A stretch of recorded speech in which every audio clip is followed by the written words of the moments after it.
on lines of something that has no substance in the rest of the world. When we said clan X, clan Y, clan Z, clan, maybe some of our colleagues sitting here tonight, it's very difficult to understand what clanism is. It's a means to divide the society. It's nothing more. It's a means to divide a united society.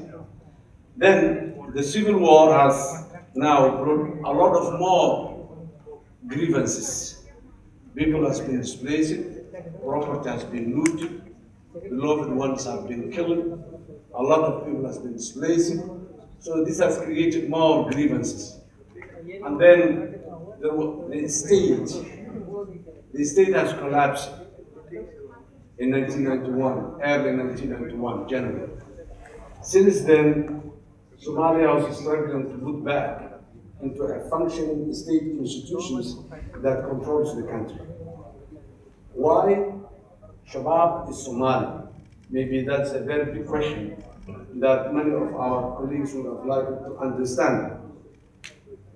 Terrorism has no citizenship and it has no boundaries. So Somalia was an ideal place for the terrorists because there were a lot of space, a lot of territory that's controlled by no governance, by no authority. That's where they put their eggs and that's where they breed. If you go around the world and just see all over the globe, wherever there is a strong network of terrorism, that's where the governance system, the state institutions, the state itself is very weak or it does not exist at all. In Somalia, the state has ceased to exist in 1990, and then the civil war followed. And then after the war ended, there was no state in place. That is what made Somalia as a safe haven for the terrorists. They called all of them from different corners of the world, from North America to Europe, to Asia, to Africa, and they get together there. They establish their own training centers. They establish their own ideological schools. That's what they called everybody. Boko Haram from Nigeria to Al-Qaeda in the Maghreb, all has been trained in Somalia, one time or the other in the past. This is what made Al-Shabaab in place. Now, as it's been said, rightly said by the brother who was speaking here, millions and billions of dollars have been spent on them. But that spend was only on the military side. Fighting people in one particular place can be defeated militarily. But if the root causes are not addressed, tomorrow again they will emerge again. Or they will leave that place and they will emerge somewhere else in the world, wherever they can. And that's why, with all these technology and forces and money that has been put into Afghanistan, there was no solution. Similar or even more has been put in Iraq, and there is no solution to today. Syria is getting worse. And you know, this is not happening where there is a culture of rule of law and culture of statehood, and the institutions are functioning. Incidents of terror can happen here and there, but they cannot shape or they cannot uproot the society's life. Today, Somalia is a good example. Compared to the amount of resources and effort the world put into Afghanistan and Iraq and many other places, Somalia has received a fraction of that kind of support, and Somalia is a success story today. Terrorism has been defeated. They are on the run. They remain in remote villages and remote areas where access is difficult sometimes. They lost all the training facility. They lost the recruitment mechanism where they used to recruit the young people who are very vulnerable. In Somalia, since the collapse of the state, this year, 2015. It's 25 years. We have 2 lost generations in that more than 2 decades. Imagine a boy or a girl who was 5 years old by 1990. That was the time he or she was supposed to go to school. And the whole system collapsed. Education was part of the system that collapsed. So no more school to go in early 1990. Since then, today, that boy or that girl is 10 years old. Most probably he's a father, and most probably she's a mom. They have never went to school, never went to any training or skills development or opportunity, never go. So these people, these generations, they don't have the tools of life in their hands. So they are so frustrated, they be living in a very remote area, village. Now, they become very vulnerable to these evil forces. Pirates come to them and they recruit from that. You don't have money, you cannot support your family, come and join us. Next month you will have $100,000 in your hat. So come on, don't you see Mr. So-and-so, like so-and-so, they are only. So they want to see. Others, you can't buy a cup of milk for your kid. Come and join us, we will give you $100 by the end of the month so that you can maintain your family.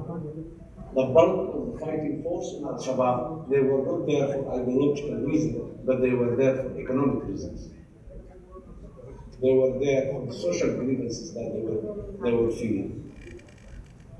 When we came to the office 3 years back, we started mobilizing the community against the pirates and against the Al-Shabaab, telling them to call back their sons so that they can live a better life and the government will provide an opportunity. We have no pirates right now in the seas, but the grievances, the root causes that created the pirates, which is hopelessness, is still there. It started with a very, very low-level incident, which was since the Somali state has collapsed a long time ago, and there was no security forces that protects our territorial waters. Somalia has got the longest coastline in the African continent, 3,300 kilometers of coast. Imagine that coast without navy, without coast guards, without anybody. Illegal fishing, unregulated fishing, unreported fishing. All over the world has attacked Somalia to get all these resources. Somalia is one of 4 sites in the world where the tuna breeds. So the amount of fish available in the Somali waters is more than any other place in the world. So in any one time, in 2010, up to 2010, in any one day, in the territorial waters of Somalia, there were more than 1,000 ships and boats that were fishing there illegally, unregulated, using prohibited gears for fishing, damaging the ecology and the marine flora of Somalia. Then what happened? The fishing community in the coasts, they were unable to go to the sea. With the artisanal fishing capacity, when they go and put their net in the evening, so that they go tomorrow and pick up, there is no net at all that's been taken, or it has been destroyed by trawlers and big boats and fish. The next day they go their guns. They go there, pick up one boat. Then the captain of the boat says, "What do you want? Why you are doing this?" He said, "I give you this money, leave me." He gives some money, he left, and then they come back and say, "Look, this is better than fishing." So they call all of them and they went to the sea. That was how the piracy started until it reached very far up to here in India and in other places of the world they reached, with those small skiffs, with small machines. The Somali people has been living in that part of the world for thousands of years, and we have no history of piracy at all. While in the world, you have a piracy history in Malacca Straits or in West Africa, in Latin America, and in South America. There are places where a thousand years there was a piracy problem all the time. There was no one time in the history that piracy took place in the Western Indian Ocean and the Red Sea on the coastal areas of Somalia. This was the only time, and this was the circumstances, the reasons that it started. And then later on it became a very lucrative business, and everybody, even the one who was wearing the camel, he left the camel and he came to the ocean just to go and fare the sea. That's why we have hundreds of Somalis today imprisoned in different parts of the world, including here in India, which we have been negotiating with the Indian government to send back those boys so that we will have. This is the major reason for in brief Somalia. Now, when it comes to terrorism, these terror groups today, if they are Somalia, tomorrow they will go in the other place they can go. Of course, they cannot go where there is a rule of law, where there is a security apparatus that is strong enough to control the territory. We made, number one reason, not only the fighting, but to expand the governance structures of the government in Somalia, so that there will not be an empty space where there was no someone who is responsible for that particular territory. Today, with the federalism structure beginning to root in Somalia, we have all Somalia today, we have administrations that are responsible for that particular territory. We have people to ask what happened there, why this is happening there.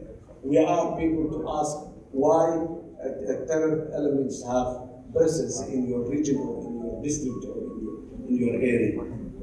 Yes, those institutions, those administrations are very present established, not fully fledged yet, but at least we are in the process. We've been having 6 months ago in major metropolitan cities like Mogadishu, the capital, maybe 3, 4, 5 explosions every month. Today, in the last three months, we were having only one.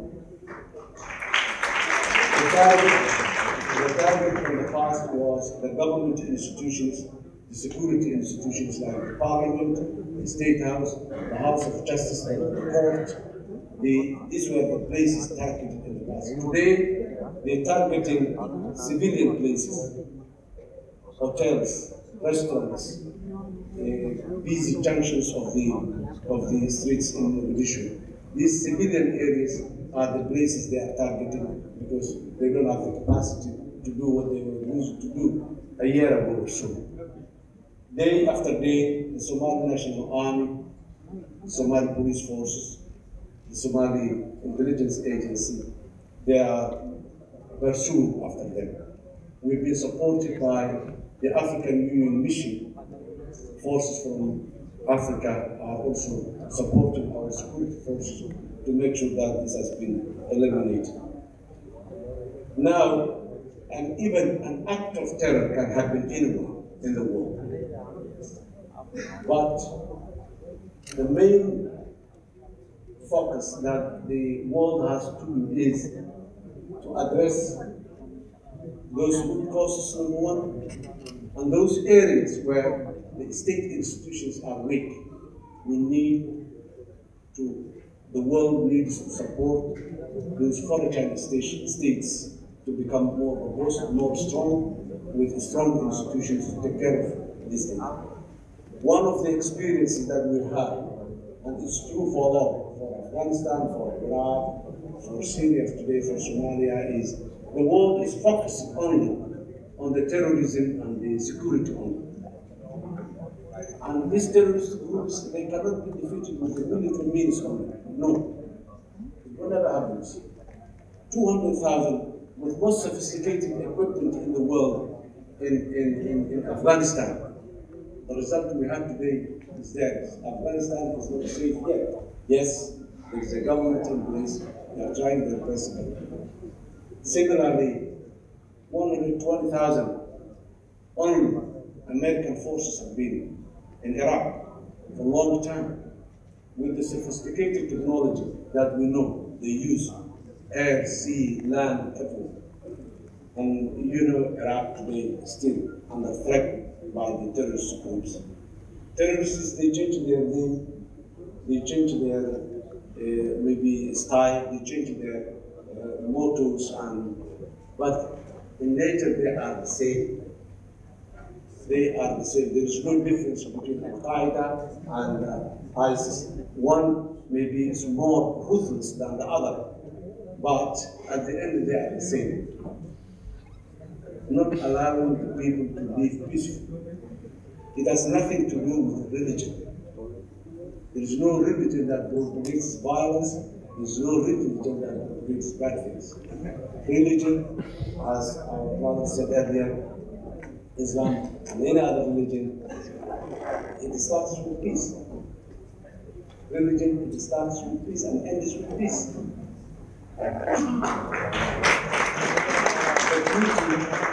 The beauty here in India, with the diversity of people, nations, diversity of language, diversity of religion, and within 1.25 billion people are enjoying peace and stability. Yes, it's the people of India that has that credit, but it's the government and the state institutions of India who have tried to reduce all the time the grievances that exist. If there is no peace, if there is no security, leave the world and the goodness of the world, no one can even practice his own belief. If there is no safe security and peace, no one goes to the mosque, no one goes to the temple, no one goes to the church. We all run away and we live in hiding and fear and threat. But when there is a peace, everybody goes to his place. The temple is full, the mosque is full, the church is full, markets and everywhere is full. That's the essence of life. And that can only happen when there is a peace and stability. So it's the duty of everybody, whatever religion he believes, whatever color he has, to preserve the peace and stability of the community he's living. Homogeneity does not help sometimes. As I was saying, Somalia is the most homogeneous nation in the world. Maybe there are theories and schools of thoughts that claims the more society is homogeneous, the more it's prone to conflict. There are other theories that says no, the opposite of that. And everyone has his own argument why it's like that. But the most important thing is governments and states should preserve the better way of living people together. Education is a fundamental for having peace. And our programs, and our way of addressing our challenges is the best. Here in India, I've been here 7 years ago as a student, studying in what we studied that day Popal University, but today that's got Barakatullah University. I was here and I have traveled extensively because what I was learning was mainly practical in nature, although it was a degree, postgraduate master's degree, but it was more of nature. My specialization was vocational, technical and vocational education, and I've been traveling a lot to visit different Indian polytechnics and Indian technical institutes to see the reality. So I know, although I've been away for 27 years, but even then, still I remember what I've learned from India and I applied in the real life in Somalia. Yesterday, 54 heads of states from Africa, I told them the collaboration between India and Africa whereby His Excellency the Prime Minister yesterday announced a very good package for the development and support of Africa, including 50,000 scholarships for the African countries to come here. And yesterday I told this is not the first time. I'm the living example of that good gesture by the Indians. I told them I came here 27 years ago, not as a student, as many people came, but as a civil servant. By that time, I was a civil servant. I was serving the Somali government. I came here as a scholarship given to me by my government, but has been facilitated by the Indian government as well.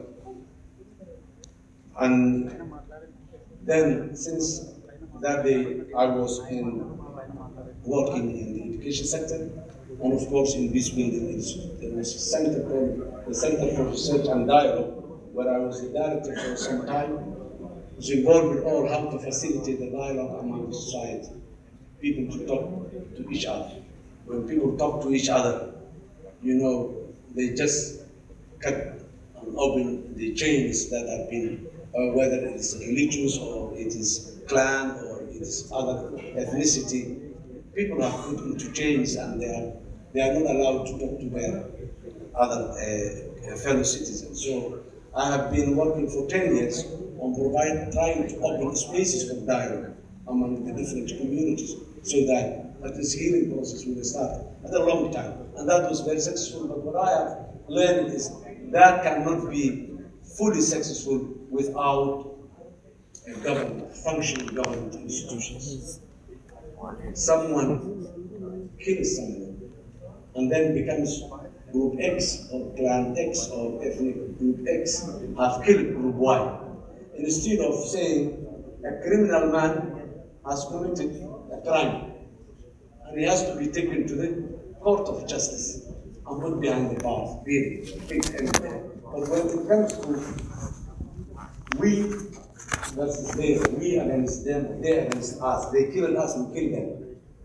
Or they displaced our people, we displaced their people. They banned our factory, we banned their factory. They looted our livestock, we looted their livestock. So this time we, you know, you take all the crime from the criminal person and you put that crime into the neck of someone who is innocent. Did nothing wrong. Even does not know where that crime happened, and he might become the victim. So, Excellencies, ladies and gentlemen, I would like to thank our brothers who organized this great event of propagating the peace. The Indian Arab Foundation, Friendship Foundation, it has a mean, and as I've been wrote the brief background that is given, is a very, very strong, very, very useful, as we are linking with the world today is global. India, the subcontinent of India today, have 1.2 plus people living here together in harmony. A similar number of people living the whole continent of Africa. And we have serious problems in that continent. Very rich continent, full of resources. You name it, whatever one can describe richness is available in Africa. But again, we call it the third world. We call it the backwardness. Now is the time that Africa is rising. In the last 20 years, Africa has changed a lot. The world's fast improving economy, fast developing economy is Africa. We have 10 countries that have been described as the fast developing economies of the world today. 10 years back, there was none. There was no one. So Africa is developing very fast, and the best partner to have that development is India. We have a large diaspora of Indian community in the continent as a whole. although we have lost Somalia now, there was a very good community in Somalia, both Indians and Pakistanis. Originally, their forefathers, when they came there, they all were Indians, but later on, some of them, they became Pakistanis, and some became even Bangladesh later on. But originally, they were there. Their properties is still there, the land and the property is still there. Mainly, they're living in Dubai and in Kenya, Mombasa, so close to Somalia, hoping that they would come, and we are looking forward to them coming back to Somalia. Excellencies, thank you very much for giving me this opportunity to share with you the least commodity of the 21st century, which is the peace. We have scarcity of peace in many parts of the world, and I think India is the destination to look for a peaceful world. Thank you very much.